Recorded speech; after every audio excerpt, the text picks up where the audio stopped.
Hello everyone.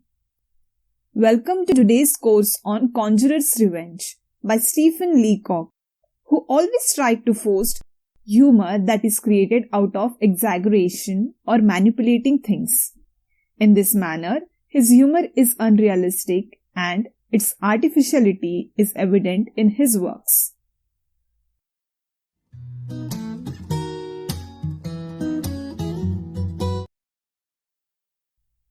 Let's quickly get to know writer in some sort.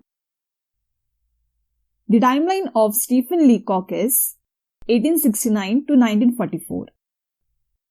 Being born in England, he later moved to Canada where he established himself as preeminent teacher, political scientist, writer, and humorist.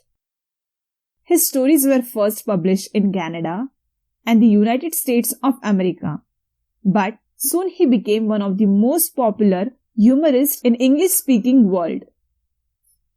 Some of his best-known works are Literary Lapses in 1910, Nonsense Novels in 1911, Frenzied Fiction in 1918, and College Days in 1923.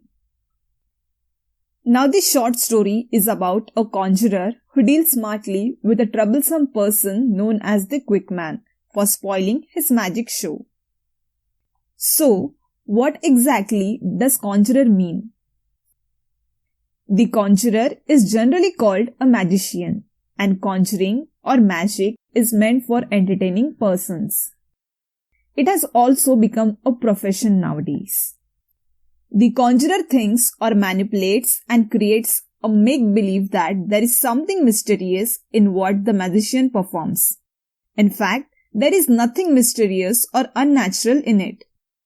The conjurer uses his manipulation art and make the viewers enjoy it.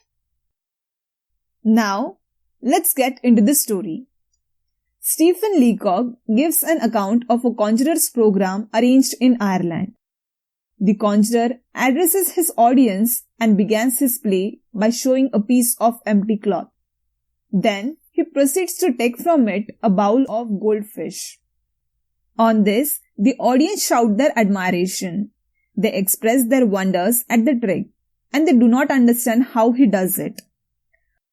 But out of nowhere comes this quick man sitting at the front row. He says, the conjurer took the fish out of his sleeves and he gets them out of it so quickly that the audience get no chance to observe it. In no time, everyone present over there hear it and they too say the same thing. It is to say that there is nothing to wonder at the trick. Nevertheless, the conjurer continues his trick, neglecting the quick man. This time he shows a Hindustani trick of rings. He showed the rings which were apparently separate, but at a blow they all join, making a chain. The quick man again said he must have another set of rings up in his sleeves. Others also agree with him and say the same thing. This means the conjurer could neither entertain nor make audience enjoy.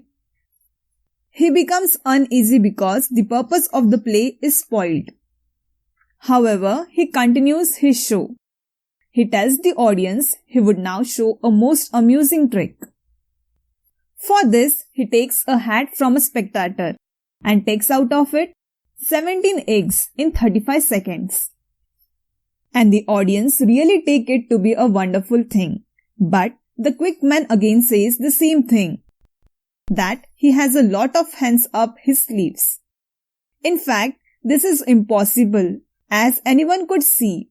Hens cannot be kept in the sleeves and they cannot lay eggs continuously. Still, the conjurer proceeds with his tricks and shows many tricks. He produces pack of cards, a loaf of bread, a doll's cradle, a guinea pig, a 50-cent piece, and a rocking chair out of nowhere. And each time the quick man says that the things were concealed in conjurer's sleeves. Thus, the audience could not enjoy the event. Hence, conjurer's play is spoiled. The conjurer felt it as a great insult and he decided to teach a lesson to the quick man. But without revealing his purpose, he pretended to continue the play. This time, he said he would now show the most famous Japanese trick. He then turns to the quick man and asks him to give his gold watch. The quick man gives it, and the conjurer, showing the gold watch to the audience, asks quick man's permission to pound the watch into pieces in a mortar. The quick man permitted. The conjurer crushes it to pieces with a hammer. He then takes handkerchief from him and with his permission makes holes in it. Then takes his silk hat and again with his permission danced on it. Next, he gets cellulite collars from the quick man and with his permission burned it. At last, he takes spectacles and with permission smashed them into pieces. By this time, the quick man is puzzled. As well, there was a great silence among audience. And they thought that the conjurer would reproduce all these articles in their original form. The quick man himself did not know now how he would do that, because he thought the conjurer could not have possessed the duplicates of the articles and have concealed in the sleeves beforehand. The conjurer then concludes with the permission of the quick man that he has broken his watch, burnt his collar, smashed his spectacles and danced on his hat. And if the quick man gives further permission to paint green strips on his coat or to tie his suspenders in a knot, he shall be delighted to entertain the audience. And if he does not want this anymore, then the performance is at an end. Thus, by damaging the quick man's valuable articles, the conjurer takes his revenge. Now, the quick man could not complain for the loss because he has permitted the conjurer to do so. Therefore, moral of this story is that if we cannot appreciate a person, we should learn to keep it to ourselves. If we unnecessarily irritate or cause any harm to another person, we will have to face the consequence. In this story, Stephen Leacock has aimed to create humor. So the development of story is unrealistic. He always exaggerates things and many points in this are illogical. For example, in the first place, the quick man's acts and reactions are not justifiable. And the revenge of conjurer is also not morally justifiable. In short, the writer creates unrealistic situation. With this, we come to the end of this course.